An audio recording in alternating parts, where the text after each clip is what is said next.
tertutup, nanti akan dipimpin oleh pembicara, Dr. Aji Soko, spesialis penyakit dalam. Dan nanti kita minta kesediaannya pada Bapak Ketua RM Naibaho untuk membawakan kata sambutan. Untuk itu, untuk memulai perbaktian kita pada malam hari ini, kita sama-sama menyanyi di rumah kita masing-masing lagu Sion nomor 233, Ku Datang Hampir Kepadamu.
Doa buka dipersilakan Saudara Peter Nainggolan. Jemaat, kita sama-sama tunduk kepala, kita berdoa. Bapa di dalam Tuhan Yesus Kristus yang kami sembah, kami sungguh bersyukur, berterima kasih oleh karena kasih-Mu ya Tuhan menyertai kami. Hingga pada malam hari kebaktian 100 hari berdoa kami, Tuhan berikan kami kembali waktu yang begitu berharga untuk bersekutu, menyembah, memuliakan nama Tuhan. Bersama-sama kami satukan hati dan pikiran kami Tuhan, Jemaat Ben Hill, dan juga Jemaat Cisayang, dan juga tamu-tamu kami yang sudah hadir. Kiranya Tuhan memberkati kami semua Tuhan yang sudah hadir saat ini, mengikuti kebaktian 100 hari berdoa Bendungan Hilir Cisayang Tuhan. Tuhan berkati secara khusus pembicara nanti Tuhan, Dr. Aji yang kami menyampaikan, pelajaran yang akan kami dengar, kiranya ini semua boleh menjadi kekuatan iman bagi masing-masing kami Tuhan untuk menjalani kehidupan new normal kami. Tuhan memberkati juga Sister Nova Nainggolan yang akan memberikan kesaksian nanti ya Tuhan. Kiranya ini juga boleh menambahkan pengetahuan dan juga kekuatan juga bagi masing-masing kami Tuhan, untuk kami dapat juga menjalani kehidupan new normal ke depannya. Terima kasih ya Bapa, ampuni segala dosa ini, di dalam Yesus kami berdoa. Amin. Baik, pada kesempatan malam hari ini, kita akan sama-sama mendengarkan kesaksian yang dibawakan oleh seorang perawat, Sister Nova Nainggolan. Waktu dan tempat kita persilahkan. Selamat malam buat kita semua dan shalom. Terima kasih atas kesempatan yang diberikan kepada saya pada malam hari ini untuk kembali memberikan sebuah kesaksian Tuhan yang begitu baik di dalam kehidupan saya dan untuk kita semua. Pada malam hari ini saya mau membagi kesaksian mengenai cuci tangan. Jauh sebelum adanya pandemi COVID-19 ini terjadi, saya sudah pernah dan sudah pernah mengajarkan bagaimana sih cara cuci tangan yang baik dan benar itu terhadap suami saya. Tapi respon yang pertama kali yang diberikan oleh suami saya pada saat saya mengajarkan mengenai cuci tangan ini, dia mengatakan seperti ini. Ya elah, ngapain sih cuci tangan diajar-ajarin, kan tinggal pakai sabun, pakai air mengalir, udah gitu. Jadi saya dengan kayak gitu ya saya ketawa dan kami berdua ketawa gitu.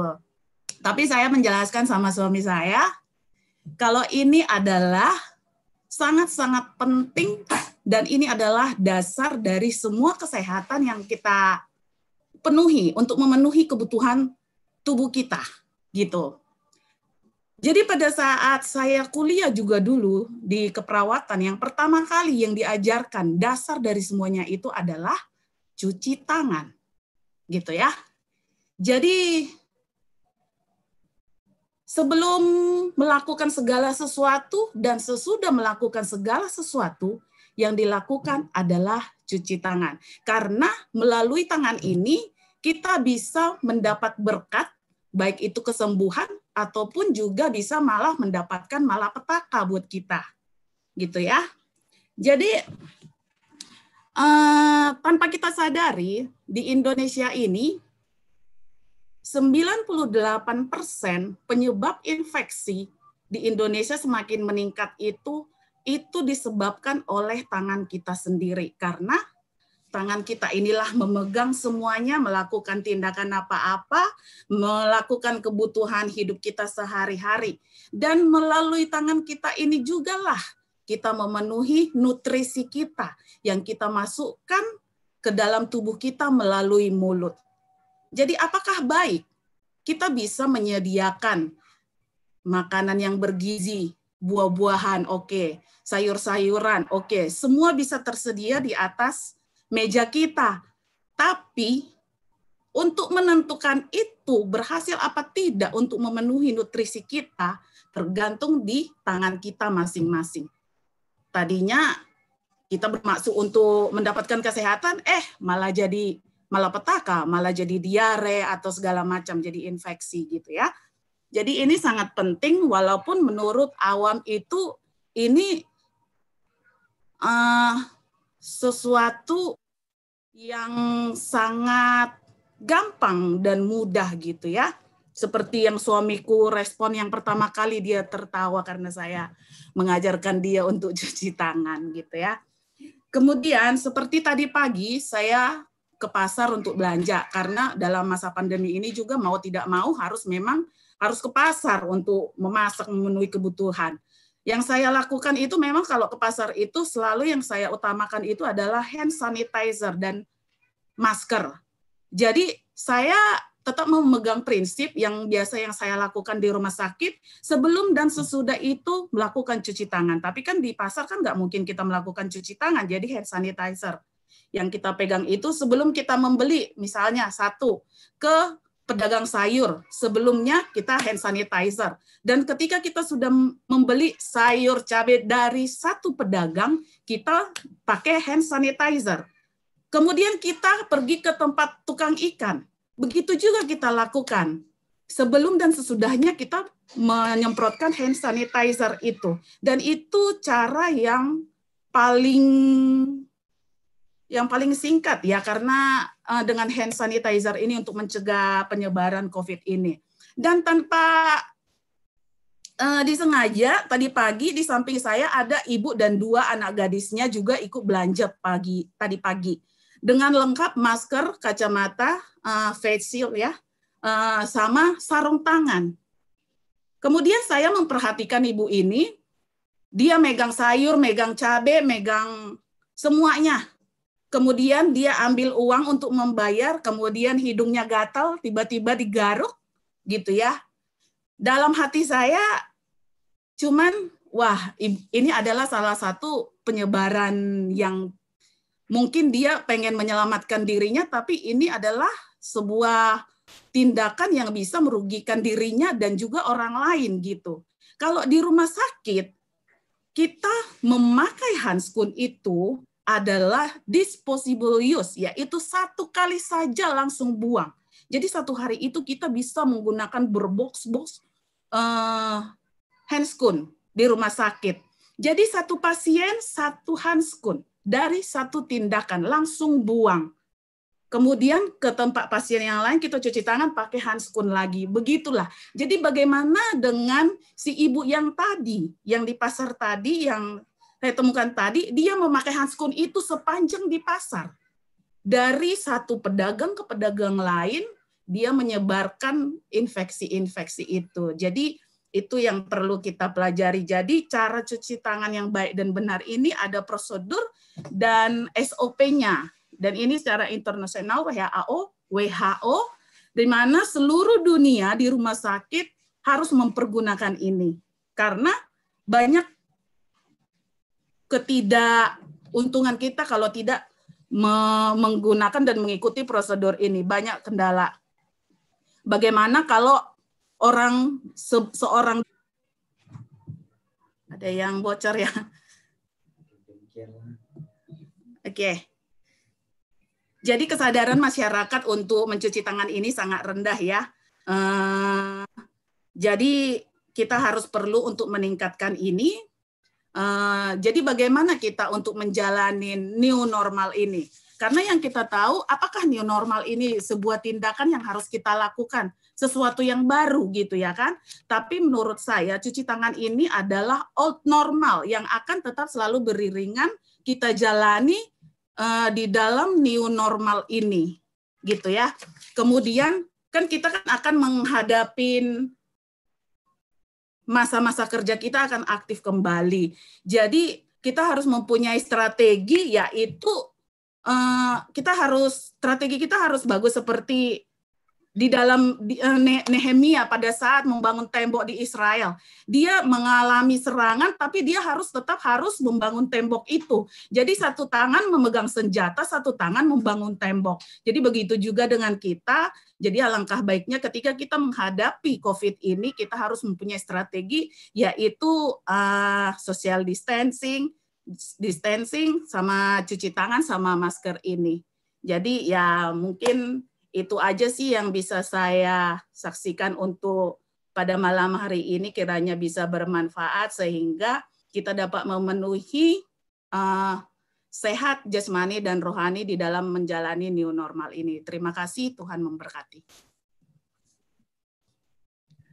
Terima kasih, puji Tuhan, Sister Nova Nainggolan sebagai perawat yang juga sudah mengingatkan kita hal-hal dasar, basic, yaitu mencuci tangan. Dan kita juga menjadi tanggung jawab masing-masing kita untuk menjaga kebersihan diri sendiri, dan supaya kita juga dihindari dari tertular atau terinfeksi virus COVID-19 ini. Dan pada malam hari ini, kita juga mendapatkan kesempatan yang luar biasa, Gereja Ben Hill, karena kita akan mendengarkan pekabaran dari seorang pakarnya di bidang kesehatan, pekabaran tentang kesehatan tentunya.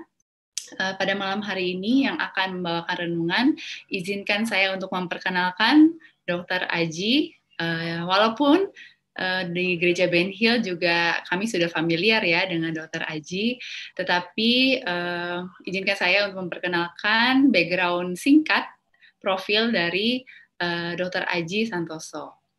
Nama lengkap Dr. Aji Santoso, lahir 13 November 1976, melanjutkan studi kedokteran umum di Manila Central University di Filipina tahun 1999. Lalu kembali ke Indonesia untuk menjalankan persamaan di Rumah Sakit Hasan Sadikin dan di Fakultas Kedokteran Universitas Pajajaran tahun 2005. Kemudian melanjutkan ke spesialisasi penyakit dalam di Adventist Medical Center Manila tahun 2012 dan pernah bekerja di Rumah Sakit Advent Bandar Lampung tahun 2008 sampai 2011 dan Maya pada Klinik Sudirman tahun 2007 sampai 2020. Dan saat ini juga Dr. Aji sudah berkeluarga, di mana kita tahu, kita juga familiar, seorang istri bernama Marjorie Septreziera. Dan kita sangat bersyukur dan juga sudah kangen dengan pekabaran yang Dr. Aji akan sampaikan, kiranya Tuhan memberkati pelayanannya, dan kita akan mempersiapkan hati pikiran kita untuk mendengarkan renungan yang akan dibawakan. Silakan.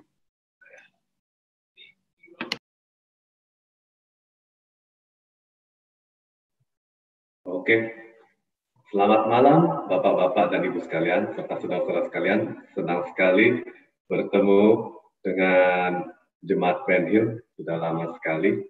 Dan ini terima kasih juga atas kesempatan yang diberikan kepada saya untuk memberikan renungan pada malam 100 hari berdoa ini. Oke, judul renungan saya pada malam ini adalah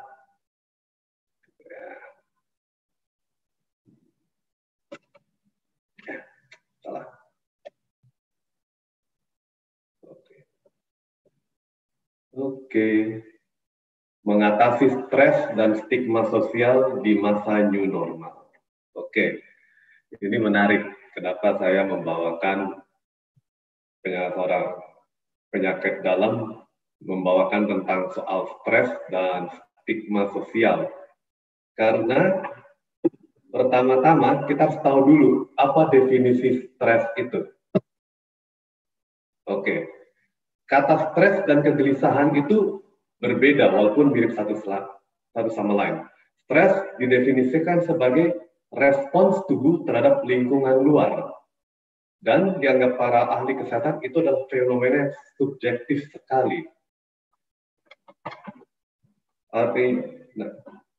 Tapi stres itu setiap beda. Jadi setiap stres di dalam psikologi dan kesehatan maupun di fisika tuh berbeda, walaupun maknanya nyaris sama. Tetapi para ahli sepakat, stres jangka pendek itu berguna bagi otak manusia. Tujuannya adalah memacu pikiran kreatif. Yang berikutnya adalah meningkatkan kesempatan bertahan. Kalau kita lihat para seniman, biasanya kalau mereka sudah mendekati tenggat waktu, tiba-tiba ada aja kreativitasnya. Dan lebih menghasilkan karya bagus.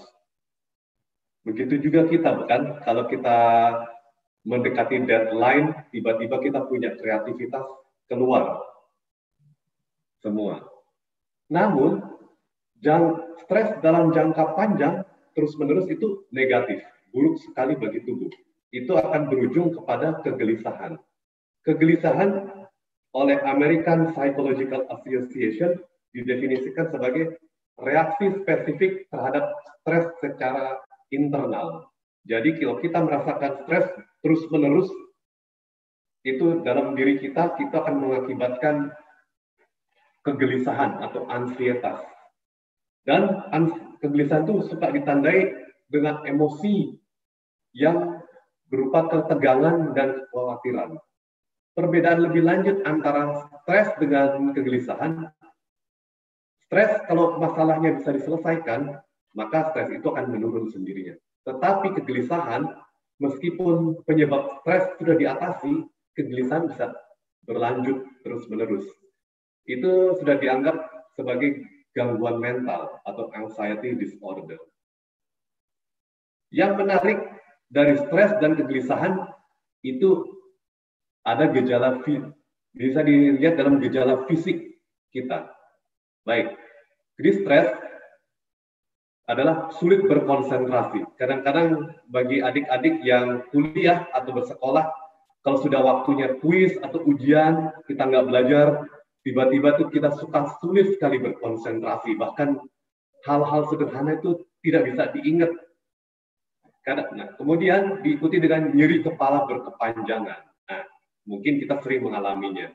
Bisa diikuti dengan nyeri leher, nyeri punggung, juga nafsu makan menurun. Kalau kita stres, makan seenak apapun, kita nggak nafsu. Kita memikirkan penyebab stres kita.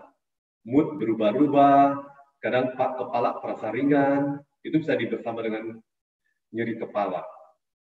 Dan yang paling sering kita lihat, stres itu bisa menyebabkan emah. Kalau ansietas, nah, ini mirip satu sama lain. Kesulitan berkonsentrasi, lalu diikuti dengan perasaan was-was atau takut selalu. Kadang orang yang gelisah tuh mudah sekali lelah. Selain itu, orang yang gelisah sering merasa jantungnya berdebar kencang sekali, nggak seperti biasanya. Kadang-kadang dikatakan seperti mau keluar, lalu mulut terasa kering, sulit tidur, dan otot terasa tegang. Itu hampir mirip satu sama lain kalau kita melihat stres dan kegelisahan gejalanya. Karena itu ada hubungannya secara fisiologis.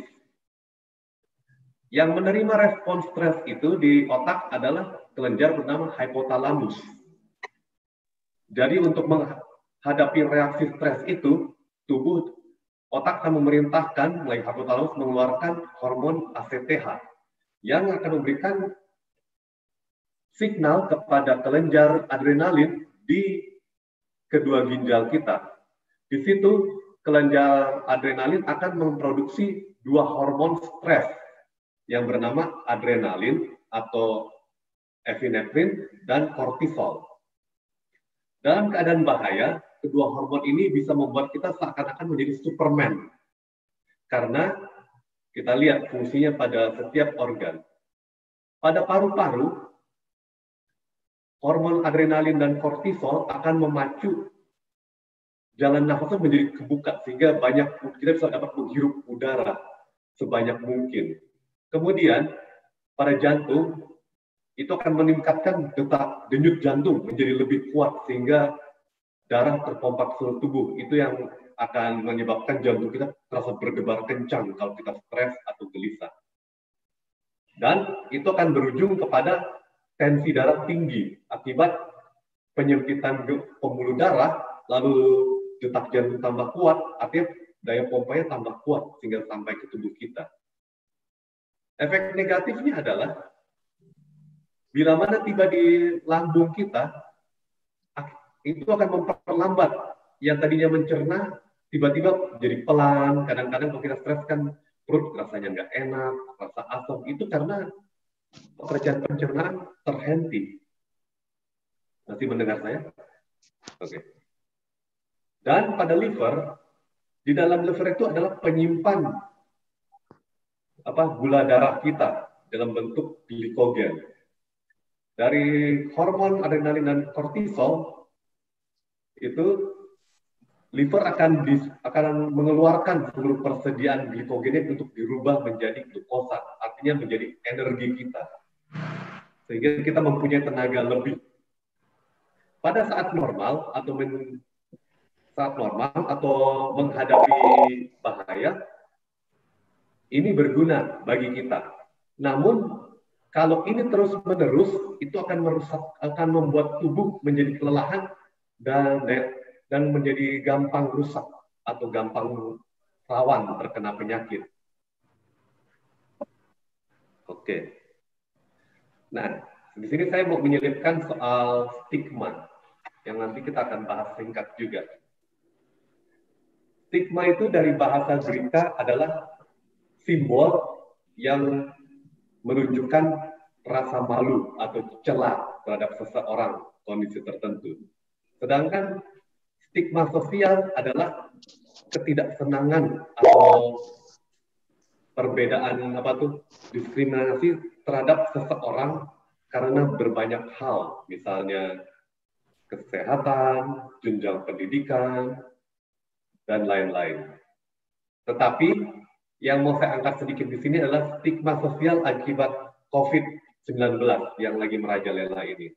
Tentu kita pernah melihat kan di dalam berita bahwa ada jenazah penderita pasien COVID atau tenaga medis yang meninggal karena COVID ditolak untuk dikubur. Nggak boleh dikubur, bahkan didemo. Itu kenapa terjadi? Karena yang menolak itu tidak tahu banyak tentang COVID. Terbatas. Jadi COVID itu memang menular, tetapi bukan berarti tidak bisa dicegah atau dijauhkan. Bisa. Dan bahaya stigma sosial akibat COVID adalah membuat orang menyembunyikan status kesehatan atau berbohong. Dan saya sudah mengalami sendiri first hand kejadian ini. Ada pasien kami yang tidak jujur, tidak jujur, dia sudah dites positif rapid, tapi dia nggak menceritakan pada kami. Beruntung, maaf ya. Sorry, kecepatan saya. Beruntung dia di UGD, jadi sempat di contain sebelum itu ke rawat inap, dan akhirnya pasien itu kami rujuk. Kedua, orang jadi enggan memeriksakan diri. Dan kita lihat tren sekarang di dalam new normal, hampir semua kalau kita berpergian, melamar pekerjaan, atau mungkin pergi ke luar, harus membawa hasil tes, rapid test atau PCR swab. Karena orang agak enggan karena harganya mahal dan mereka merasa tempat saya kan nggak kena, kok saya harus tes, itu dia. Tetapi yang paling buruknya adalah orang akan kabur saat diperiksa, atau diobati, atau dikarantina, sehingga risiko akan bertambah. Bilangan? Tunggu. Oke. Ya, tunggu sebentar ya.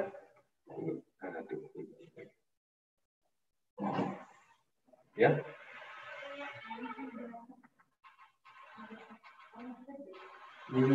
Itu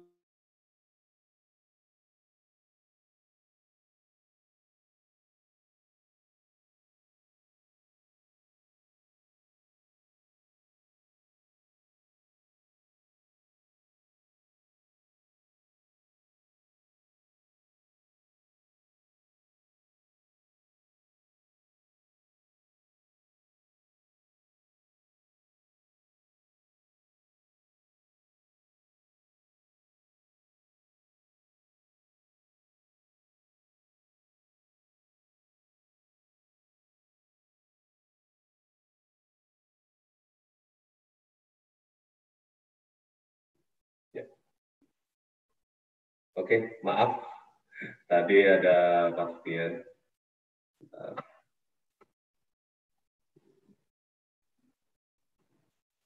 Oke, kita rekap sedikit.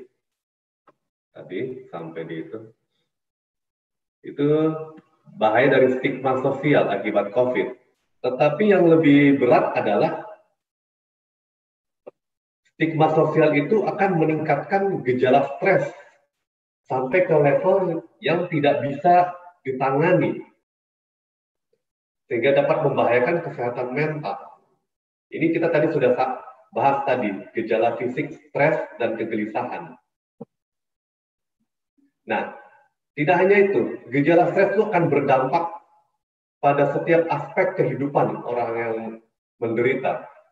Pertama, di mental. Neurosis itu dia akan selalu khawatir, ketakutan, tidak mau bertindak.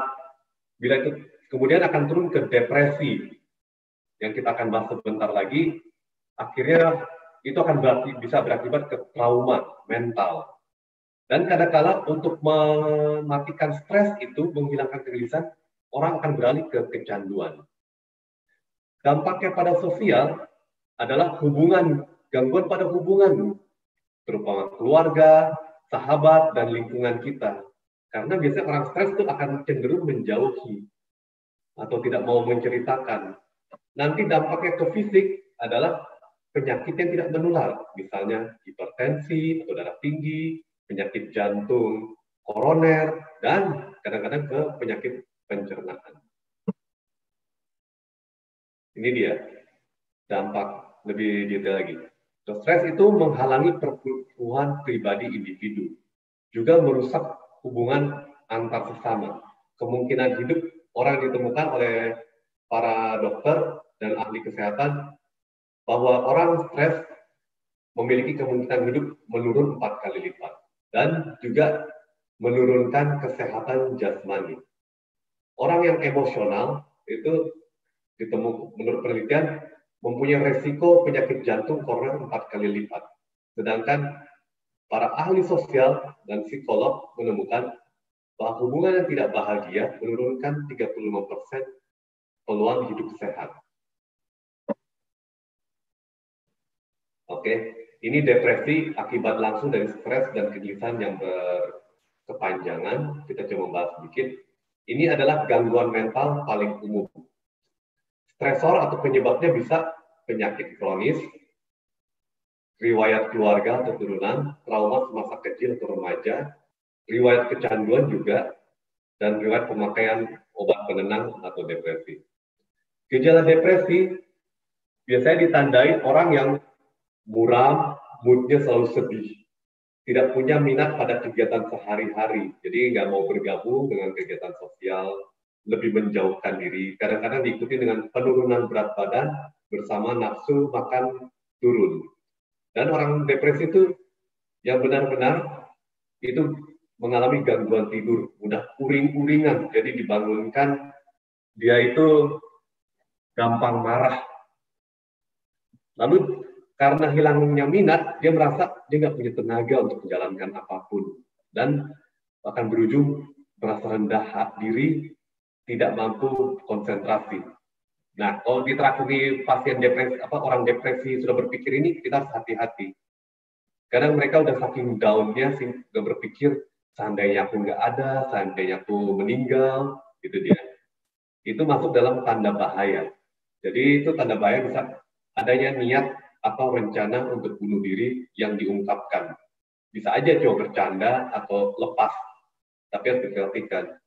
Lalu adanya persiapan bisa membuat surat wasiat, mengucapkan selamat jalan kepada orang terdekat. Dan orang yang mengalami depresi yang punya riwayat bunuh diri akan punya kemungkinan melakukan hal yang sama. Terlebih kalau di sekitarnya ada sarana untuk melakukannya. Ini juga menentukan bila mana orang depresi punya riwayat penggunaan narkoba, miras, atau obat antidepresi, atau mengalami halusinasi. Sedikit tambahan, stres juga bisa membuat halusinasi, bila mana ia tidak dapat mengungkapkan sesuatu dan merasa kesepian, terisolasi. Hal yang sama juga dialami oleh pasien COVID yang berada di rumah sakit, bila mana teman-temannya sudah sembuh dan dia tinggal sendiri.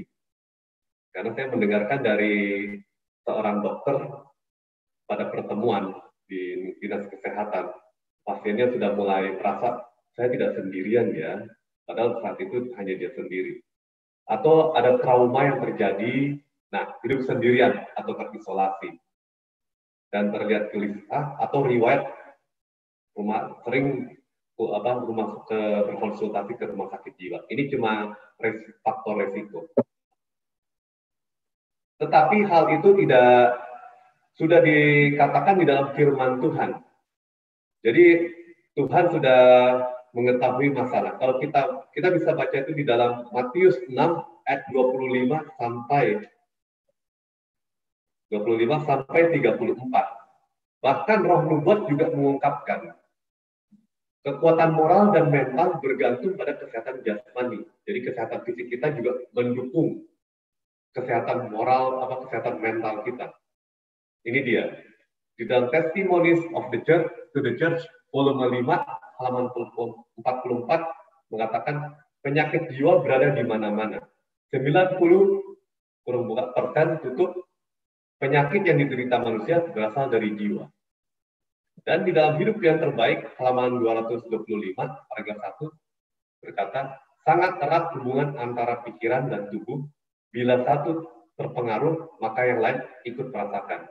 Jadi pikiran dengan fisik kita tuh nggak bisa dilepaskan. Selalu akan terkait. Bila mana pikiran kita gelisah, lalu stres, itu akan berdampak buruk kepada kesehatan fisik kita. Begitu juga sebaliknya. Bila tiba kita tidak sehat, pikiran kita juga akan terkena.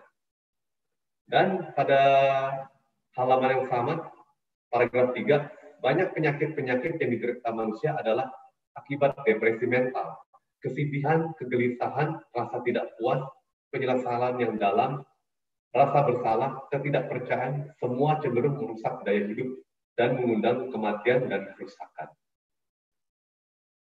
Jadi, jauh hari Tuhan sudah mengamarkan hal-hal yang membuat gelisah itu akan terjadi. Makanya dia nasihatkan, maka Tuhan Yesus ini berkata di dalam Matius 6 ayat 25, karena itu aku berkata kepadamu, janganlah khawatir akan hidupmu, akan apa yang hendak kamu makan atau minum, dan janganlah khawatir pula akan tubuhmu, apa yang hendak kau pakai. Bukankah hidup itu lebih penting daripada makanan, dan tubuh itu lebih penting daripada pakaian?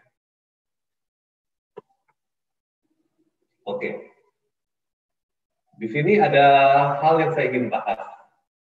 Kalau bisa saya membahas stres, saya selalu membahas mekanisme pertahanan. Tetapi mengingat singkatnya waktu, maka saya tinggalkan ini. Mungkin di lain kesempatan saya akan bahas.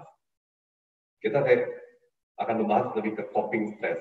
Tapi saya jelaskan dulu. Mekanisme pertahanan adalah pertahanan tanpa sadar dari jiwa atau ego untuk mengontrol dorongan hati maupun menerima kenyataan hidup. Tetapi ini ada di dalam tubuh, di dalam kita. Jadi jiwa kita itu menurut ilmu psikiatri mempunyai mekanisme pertahanan untuk melawan stres itu. Tetapi masalahnya bukan dari mekanisme sendiri itu. Tetapi bila mana mekanisme itu digunakan berlebihan tanpa memandang situasi. Kita akan, bila ada kesempatan, mungkin saya akan membahas tentang mekanisme itu. Kemudian coping stress. Coping stress adalah strategi, upaya, dan perilaku untuk mengatasi stres dan menangani ketegangan dalam hidup secara sadar. Ini dia. Kalau coping stress itu kita lakukan secara sadar, kita tahu apa yang menyebabkan kita stres dan gelisah.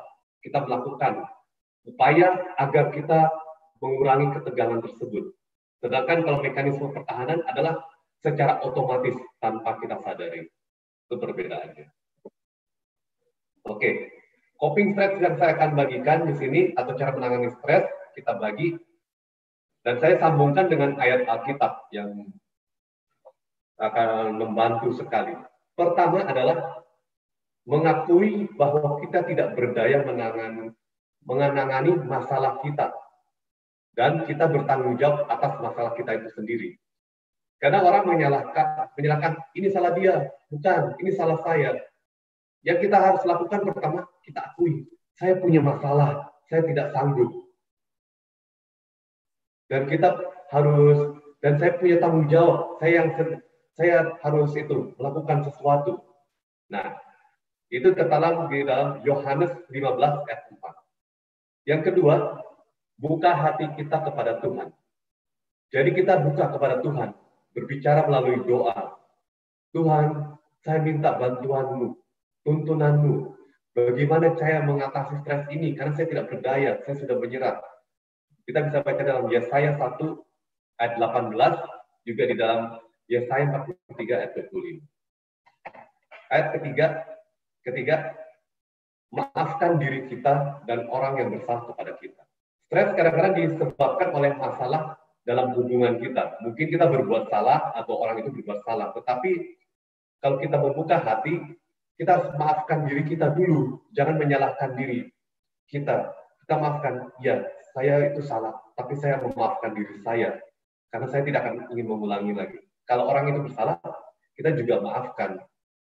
Gitu. Itu terdapat dalam Matius 6 ayat 14, 15, dan 18.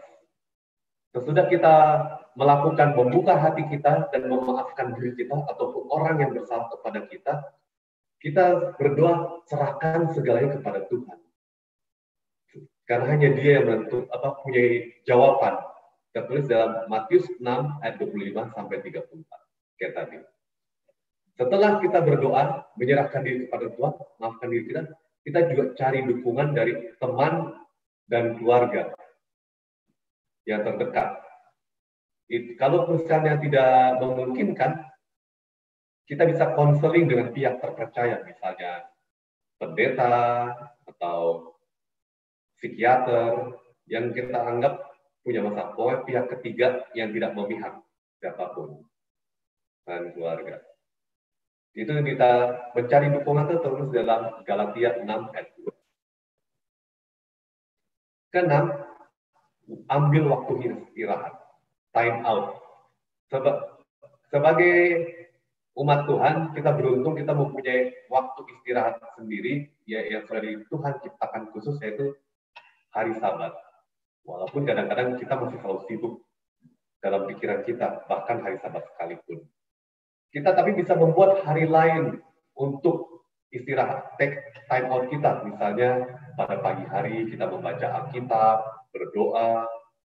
Kita bisa baca dalam Matius 11 ayat 29 dan 30. Rahasia kesuksesan Yesus adalah karena Dia menghabiskan waktu bersama Tuhan, bersama Bapaknya di pagi buta, jauh sebelum orang lain bangun. Maka itu Dia selalu punya tenaga untuk kembali lagi melayani. Ketujuh. Nah, kita tidak cukup untuk mengasihani diri kita. Kadang kita harus melakukan sesuatu, lakukan pengalihan. Misalnya, kita lihat orang yang punya pengalamannya sama kayak kita, kesulitan dan kesusahan. Lalu kita berpikir, oh iya, ya saya udah pernah begini. Mungkin saya bantu deh, atau saya menawarkan bantuan. Itu dia. Kedelapan, mengubah pola hidup dengan beralih kepada pola hidup yang lebih sehat. Nah, di sini gunanya New Start. Mungkin kita selama ini, kita mungkin ya, makan kita kurang telaten atau apa, coba kita ganti dengan yang lebih segar dari New Start itu. Secara jujur, saya sempat mencoba detox yang disarankan seseorang, dan walaupun kami nggak sempat selesai, tetapi hanya minum jus dan mengurangi makan, kayak pikiran kami jadi lebih segar. Oke. Lalu 9, buang kebiasaan buruk dan ganti dengan sesuatu yang lebih produktif. Misalnya membantu, atau kayak kita punya kan Dorcas di gereja, ada kegiatan sosial. Dalam saat ini mungkin kita akan coba memperhatikan melalui Zoom mungkin. 10, jangan pernah menyerah, terus berusaha. Karena kita orang suka gampang putus asa, karena saya nggak sanggup, saya nggak kuat, nggak ada itu. Jangan pernah menyerah. Kalau kita berbuka diri kita kepada Tuhan, Tuhan akan kasih jalan. Dan Tuhan juga akan tunjukkan orang yang dapat mendukung Anda. 11, ini eksklusif.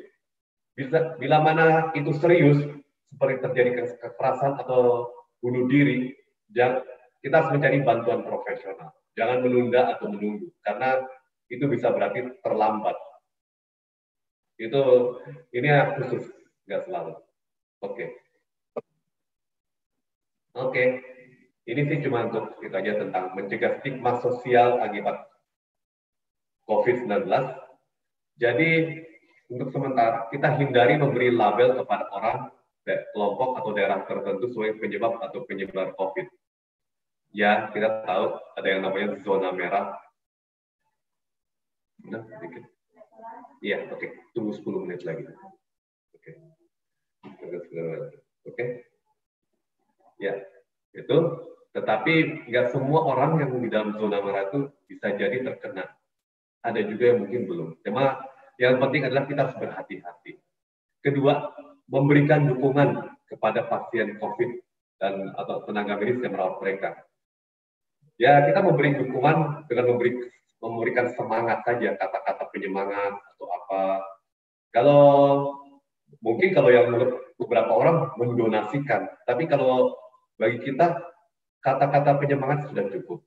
Ketiga, tidak menyebarkan, membagikan, mengulangi berita atau gosip tentang COVID-19 yang belum terbukti kebenarannya. Jadi kadang-kadang kan di WA suka berseliweran berita-berita itu tentang apa? Berita-berita tentang COVID, tentang pengobatan. Kalau saya sarankan klarifikasi dulu, cross check dengan sumber yang terpercaya, referensi yang terpercaya.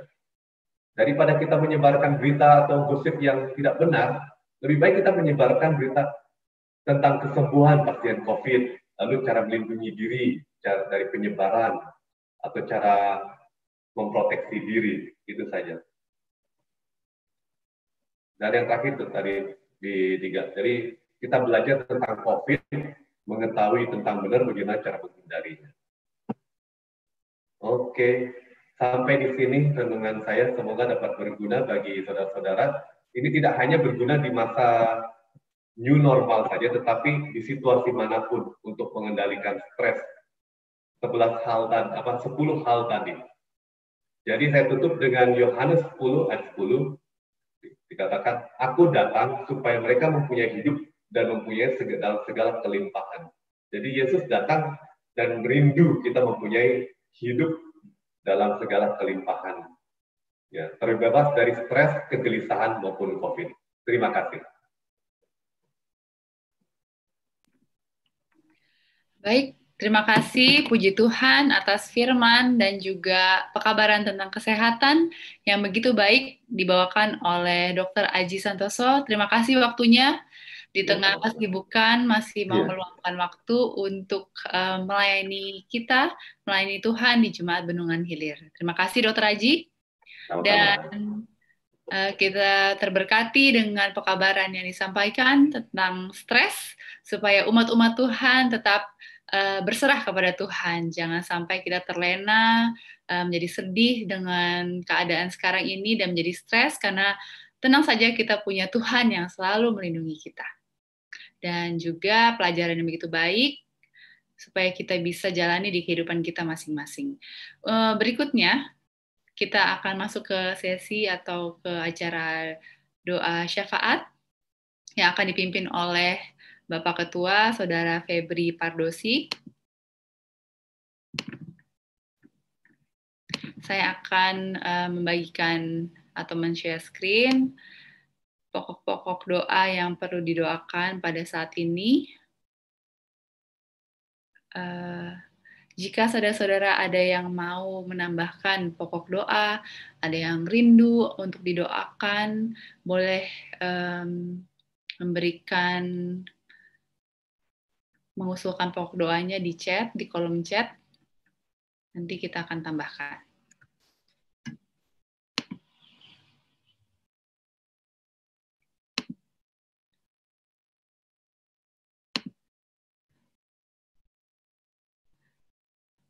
Baik. Jika ada yang mau ditambahkan lagi, oke, jika belum ada, saya akan membacakan pokok doa kita pada malam hari ini. Yang pertama, kita mendoakan renungan yang telah dibawakan begitu baik, pekabaran kesehatan yang mengingatkan kita untuk hidup atau menjaga kesehatan kita juga. Dari Dr. Aji, kita doakan supaya pelayanannya juga semakin diberkati Tuhan. Begitu juga dengan kesaksian yang dibawakan oleh Sister Nova Nainggolan. Kemudian fokus doa 100 hari dari GC, yaitu mendoakan teman sekerja atau coworkers kita, dimanapun kita bekerja, agar apa yang kita lakukan, Anda lakukan dan katakan di kehidupan Anda sehari-hari bisa merupakan satu kesaksian, di mana mereka mengetahui adanya Yesus di dalam hati Anda. Dan agar mereka tertarik juga dari apa yang kita saksikan, mereka ingin belajar tentang kebenaran ini. Yang kedua adalah mendoakan ministry yang mendukung gereja Masih Advent hari ke-7 dimanapun, berdoa untuk usaha dan kerja para misionaris dalam menyebarkan kabar firman Tuhan agar Tuhan menyediakan segala kebutuhan mereka. Yang ketiga, mendoakan General Conference Session, GC Session di tahun 2021, berdoa untuk pemilihan para pemimpin, officers dalam GC Session bulan Mei 2021. Kemudian mendoakan keluarga-keluarga yang terpisah atau tertahan di negara lain di luar negeri karena kondisi pandemi COVID-19 ini atau terkena lockdown di negara di luar negeri, agar mereka juga bisa kita doakan, mereka tetap bisa memancarkan sinar Yesus Kristus di saat penuh tantangan seperti ini. Yang ketiga adalah agar Tuhan melindungi di masa pandemi COVID-19, saudara-saudari kita yang masih melakukan aktivitas di luar rumah, saudara-saudara kita yang terdampak secara ekonomi dan pekerjaan, dan juga yang berdomisili di zona merah, dan para tenaga medis yang bekerja di luar sana juga yang menghadapi pasien-pasien COVID, dan pemerintah Republik Indonesia tentunya. Yang sedang sakit atau yang sedang dalam pemulihan dari jemaat kita atau ada usulan doa, yaitu Sister Erna Enggolan, Sister R. Siaan, Sister F. Gultom, Saudara A. Dasmasela, Saudara T. Banjarnahor, Sister E. Prasetyo, dan Sister N. Tobing, cucu dari Ibu Erna, dan Saudari Lesperina Purba. Baik, apakah ada tambahan lagi?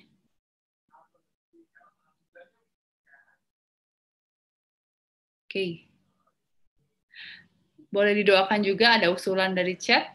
Doakan keluarga Peter Nainggolan agar selalu diberikan kesehatan oleh karena aktif keluar rumah. Ya, ini juga boleh kita usulkan di dalam doa.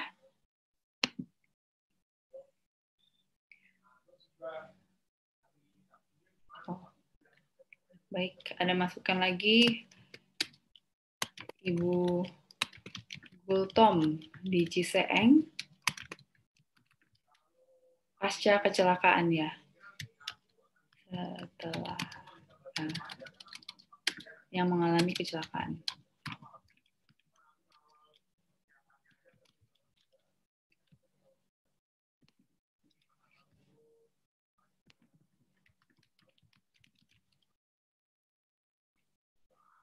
Ya, menurut info Ibu Gultom di Ciseeng, pasca kecelakaan tertabrak motor, agar semuanya juga bisa Ibu Gultom bisa kembali pulih. Keluarga Peter Nainggolan sudah aktif melakukan.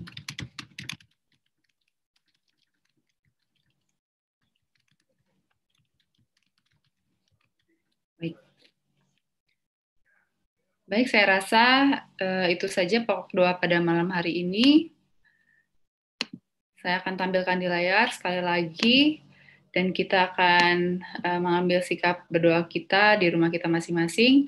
Saya undang Saudara Febri Pardosi untuk membawakan doa syafaat. Silakan. Suara saya terdengar dengan baik? Ya, terdengar. Oke. Saudara-saudara dikasih oleh Tuhan, mari kita tunduk kepala dan kita berdoa.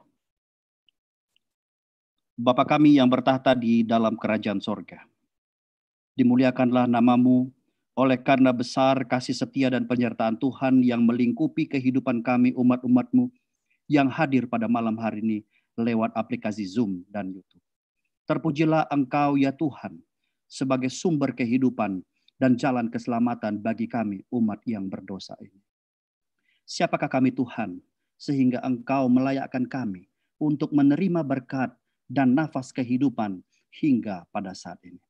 Tidak putus-putusnya kami mengucap syukur kepadamu, oleh karena tidak ada Allah lain yang sanggup untuk memegang kendali di atas setiap kejadian yang terjadi di muka bumi ini.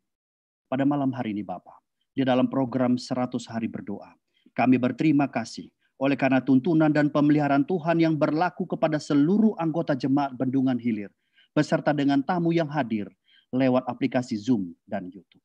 Kami bersyukur oleh karena kesaksian yang telah kami dengar, begitu memberikan kekuatan kepada kami di dalam menghadapi kondisi hidup yang tidak menentu pada saat ini.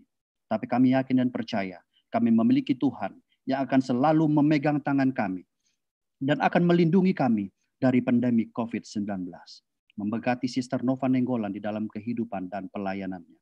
Tuhan juga akan menambahkan berkat-berkat yang melimpah, mengabulkan setiap permintaan, dan memberkati suaminya, Saudara Peter Nenggolan, di dalam setiap pekerjaan dan pelayanan. Khususnya kegiatan yang sering mereka lakukan di luar rumah. Tuhan akan memberkati dan melindungi keluarga ini. Bertahtalah di dalam keluarga ini, sehingga damai, sejahtera, dan sukacita akan menjadi bagian keluarga ini hingga Yesus datang. Kami juga berdoa dan mengucap syukur oleh karena Engkau mengutus hamba-Mu, Dr. Aji Soko, menjadi perpanjangan tangan Tuhan pada malam hari ini di dalam memberikan firman yang begitu baik kepada kami. Kami tahu dengan kami memiliki kesehatan pikiran, sangat penting bagi kami untuk kami dapat membuang jauh-jauh rasa cemas, khawatir, dan kami mau menyerahkan kehidupan kami ke dalam tangan Tuhan yang penuh kuasa. Perlengkapi kami Bapa dengan kuasa sorga untuk kami dapat dipersiapkan menjadi umat-umat yang sehat dan tidak bercela pada saat Engkau datang. Bantulah kami Tuhan, agar firman pada malam hari ini mendapat tempat di dalam kehidupan kami dan dapat kami terapkan di dalam kehidupan kami dengan bantuan Roh Kudus. Memberkati Dr. Aji di dalam kesehariannya sebagai tenaga medis. Kami percaya Tuhan akan melindungi hamba-Mu ini agar dia mendapatkan tubuh yang sehat setiap hari. Sehingga Tuhan dapat menggunakan Dr. Aji sebagai alat-Mu untuk memperkenalkan Yesus kepada setiap pasien yang dirawat olehnya. Dan biarlah tangan-Mu yang penuh kuasa dengan penyembuhan akan beserta dengan Dr. Aji. Sehingga banyak orang yang disembuhkan dan pada akhirnya nama Tuhan dipermuliakan. Memberkati istrinya Mariuri dalam pekerjaan dan dalam setiap rencana, agar setiap apapun yang mereka pikirkan, biarlah Tuhan juga akan mendengarkan dan mengabulkannya. Dan biarlah Tuhan akan memberikan jawaban atas setiap doa-doa yang mereka panjatkan kepadamu. Sehingga Tuhan akan menggunakan keluarga ini lebih baik dan lebih dahsyat lagi di dalam pelayanan. Sebelum kami menaikkan doa permohonan kami pada malam hari ini, biarlah Tuhan yang menyucikan kami. Ampuni kami Bapa atas setiap dosa yang kami perbuat selama ini. Sering sekali kami lupa akan kebaikan Tuhan. Kami mengabaikan amaran dari Tuhan. Dan kami lalai untuk menjalankan perintah-Mu. Oleh karena itu pada malam hari ini, biar roh pengampunan akan menjadi bagian kami. Sehingga kami dapat menaikkan permohonan pada malam hari ini. Dan biarlah permohonan ini Engkau dapat kabulkan sesuai dengan kehendak. Kami berdoa untuk doa yang kami terima dari General Conference. Kami berdoa untuk semua rekan-rekan kerja yang kami miliki di tempat pelayanan kami Bapa. Biarlah hidup kami masing-masing menjadi surat yang dapat dibaca oleh rekan-rekan kami. Sehingga setiap perkataan, tindakan dapat memperkenalkan Kristus kepada mereka. Sehingga mereka memiliki kerinduan untuk belajar lebih banyak lagi mengenal tentang Engkau. Kami berdoa juga untuk semua supporting ministry yang ada dan menjadi bagian dari gereja kami. Biarlah Tuhan akan memberkati semua organisasi ini agar setiap upaya di dalam memajukan penyebaran pekerjaan Injil dapat berjalan dengan baik. Kami berdoa untuk semua pimpinan dan pekerja dari supporting ministry ini agar Tuhanlah yang memenuhi semua kebutuhan mereka untuk kemajuan pelayanan mereka. Kami juga berdoa secara khusus untuk sesi General Conference yang akan diadakan tahun yang akan datang di tahun 2021. Agar dapat terlaksana dengan baik, agar semua pemimpin gereja yang akan dipilih adalah merupakan pemimpin yang Tuhan tunjuk untuk memiliki komitmen yang sama, agar menyelesaikan pekerjaan Tuhan di muka bumi ini. Sehingga Engkau akan segera datang untuk membawa kami ke dalam kerajaan sorga. Dan kami dapat tinggal bersama-sama dengan Engkau. Kami juga berdoa kepada seluruh anggota keluarga-keluarga yang terpisah. individu-individu yang terjebak di negara asing oleh karena pandemi ini.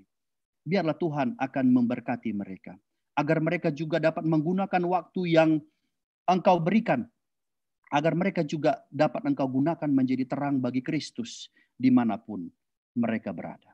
Bapa di sorga, pada malam hari ini juga kami berdoa kepada semua umat-umat Tuhan yang ada di Bendungan Hilir, maupun tamu-tamu kami yang masih melakukan aktivitas di luar rumah, atau tinggal di daerah zona merah. Tuhan, kami memohonkan agar kiranya Engkaulah yang membungkus kami dengan kuasa sorga, sehingga kami terhindar dari sakit penyakit yang dapat mengancam kehidupan kami. Ajarilah kami Tuhan untuk tetap menerapkan protokol kesehatan, sehingga kehidupan kami tetap terlindungi oleh kasih dan kebaikan Tuhan. Kami juga mendoakan saudara-saudara kami yang terdampak dari COVID-19, baik secara ekonomi dan pekerjaan. Tuhan, Engkaulah sumber dari segala sesuatu di dalam kehidupan kami. Hadirlah Tuhan kepada setiap individu yang mengalami permasalahan. Bukakanlah jalan keluar, sehingga kami selalu melihat kepada Tuhan, bahwa di balik setiap permasalahan yang kami hadapi, Tuhan akan selalu menemani kami. Kami juga berdoa kepada seluruh tenaga medis yang membaktikan hidup mereka untuk menyembuhkan setiap pasien yang terkena penyakit. Tuhanlah yang memberikan kekuatan kepada mereka. Isi tubuh mereka dengan imunitas yang berasal dari sorga, sehingga mereka beroleh kekuatan untuk bisa menyembuhkan setiap pasien. Dan biarlah Engkau gunakan mereka sebagai perpanjangan tangan Tuhan untuk menyadarkan mereka bahwa dengan menjaga kesehatan tubuh juga dapat menumbuhkan iman dan percayaan kami kepada Tuhan. Bapa di sorga, kami juga teringat kepada saudara-saudara kami yang bergumul di dalam kesehatan dan memohonkan pemulihan, seperti Sister Ernenggolan, Sister Ersiaan, Sister F. Gultom, Saudara Adas Masela, Saudara T. Banjarnahor, Sister E. Prasetyo, Sister N. Tobing, Saudari Lesparina Purba, keluarga Bapak dan Ibu Jamal, Ibu Gultom dari Ciseeng yang beberapa waktu lalu mendapatkan kecelakaan. Biarlah Tuhan akan menyembuhkan juga. Bapak Meradam, cucu Ibu Erna, Pendeta Martinus Siregar, keluarga JP Siregar. Bapa di sorga, mereka masing-masing merindukan kesehatan yang lebih sempurna. Biarlah Tuhan yang akan memberikan dan berdaulat di dalam hidup mereka, agar mereka dapat melihat bahwa Engkaulah tabib yang agung. Engkau adalah penguasa atas hidup kami. Kami percaya hanya dengan sentuhan tangan-Mu yang penuh dengan kuasa itu dapat menyembuhkan segala penyakit dari saudara-saudara kami yang kami sudah sebutkan pada malam hari ini. Memulihkan kondisi fisik mereka Bapa, mengubah kegelapan menjadi terang, dan hanya Engkaulah yang dapat melakukannya, oleh karena Engkau adalah tabib yang agung kami. Bapa di sorga, terima kasih oleh karena kami percaya bahwa permohonan kami Engkau akan dengarkan. Dan kami mengucap syukur dan berterima kasih atas kesempatan untuk kami menaikkan doa kami pada malam hari ini. Kiranya kasih karunia Tuhan akan menjadi bagian hidup kami masing-masing. Oleh karena doa ini kami naikkan di dalam nama Tuhan Yesus yang telah mati dan menjadi juru selamat dan penebus dosa kami. Amin.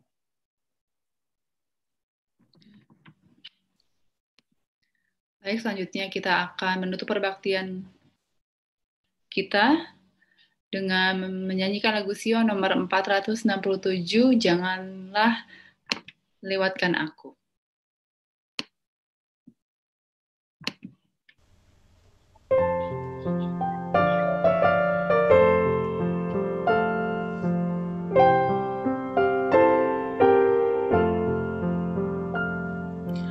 Janganlah lewatkan aku, ya penebusku.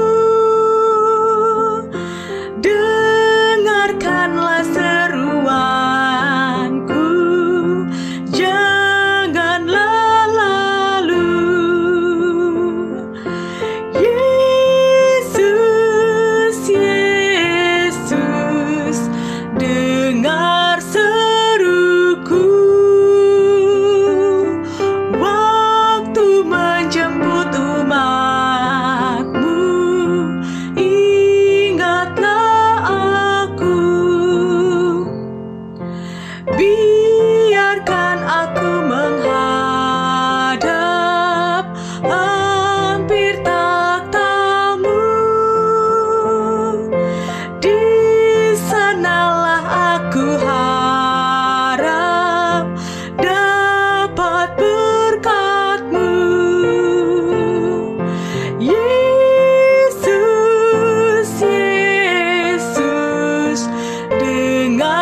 Doa tutup dibawakan oleh Dr. Aji. Dipersilahkan.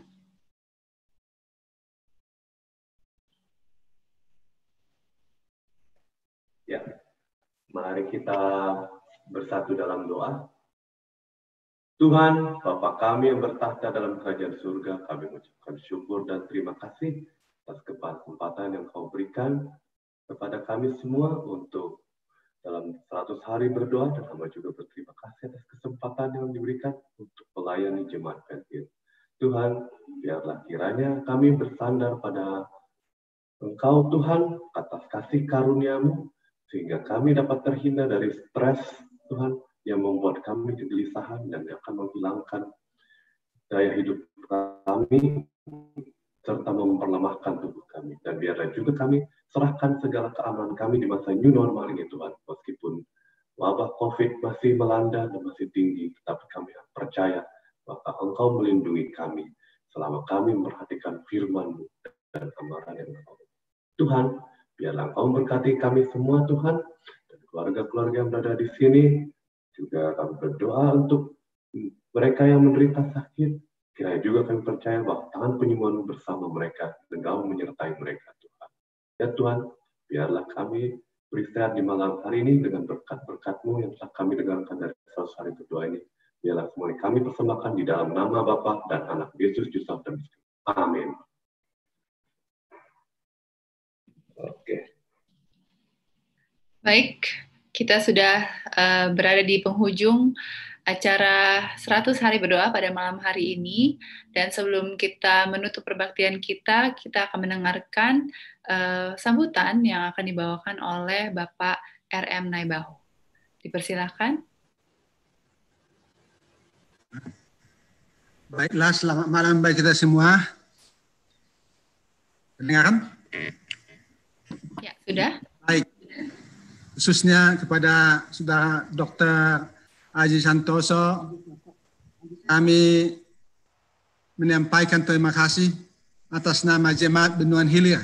Saya sampaikan terima kasih banyak atas pelayanan yang sudah disampaikan pada malam ini. Dan saya perhatikan dan renungkan begitu banyak potensi di Jemaat Bendungan Hilir. Dan khususnya orang yang masih muda-muda semua seperti Dr. Aji ini. Jadi Dr. Aji, jemaat menghimbau keluarga supaya tetap mengingat Bendungan Hilir walaupun pelayanannya di berbagai tempat. Jadi sang istri itu dilahirkan dan besar di jemaat Bendungan Hilir dan mertua juga di sana. Jadi artinya ya tetap jemaat ini secara resmi saya mengundang supaya memperhatikan jemaat Bendungan Hilir, karena kalianlah yang kami harapkan yang masih muda-muda potensi yang luar biasa. Kalau kami yang tua-tua ini ya sebentar lagi sudah berakhir di zaman kami ya Pak Budi ya. Tapi kalau kita ini kami mengharapkan, jadi secara resmi jemaat ya mengucapkan terima kasih kepada keluarga dan juga Saudara Dr. Aji Soko Santoso dan juga ke semua keluarga. Dan biarlah himbauan kami nanti setelah berlalu ini COVID-19 ya kembali ke Bendungan untuk melayani dengan penuh semangat. Itulah dan kami agar tetap diperhatikan itu Bendungan Hilir, memajukan bersama. Ya, karena sang istri besar di sana dan mertua juga di sana. Jadi kalau mertua mengikut anak-anaknya, kalau kemana anak-anaknya. Jadi jangan lupa ke Bendungan supaya mertua juga di sana. Ya, jadi itu Dr. Aji. Terima kasih banyak ya. Tuhan memberkati. Ya. Baik, terima kasih untuk kata sambutannya dari Bapak RM Naibaho. Dan sebelum berakhir pertemuan kita pada malam hari ini, saya akan bacakan untuk yang mengambil bagian esok hari tetap di acara 100 hari berdoa Jemaat Bendungan Hilir dengan tema Sehat Badani dan Rohani Menjalani New Normal.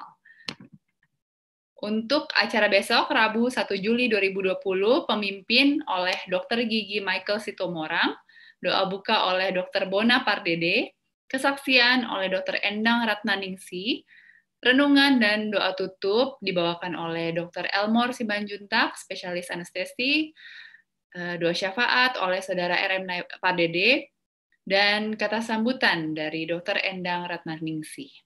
Baik, ini adalah jadwal untuk besok hari, tanggal 1 Juli. Jadi diharapkan saudara-saudara sekalian kehadirannya kembali di acara 100 hari berdoa dalam rangkaian tentang pekabaran kesehatan, karena kita rindu semua bisa hadir dan kita akan mendengarkan pekabaran yang begitu menguatkan dan juga menambah pengetahuan kita.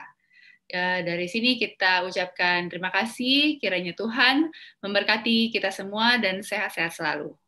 Sampai jumpa besok. Terima kasih. Terima kasih Dr. Aji. Terima kasih. Terima kasih Dr. Aji. Terima kasih. Selamat malam. Selamat malam Pastor Joko. Sampai ketemu Dr. Aji. Terima kasih Nova kesaksiannya. Terima kasih Dr. Aji. Terima kasih. Tuhan memberkati. Terima kasih semua yang mengambil bagian. Terima kasih Dr. Aji. Selamat malam semuanya.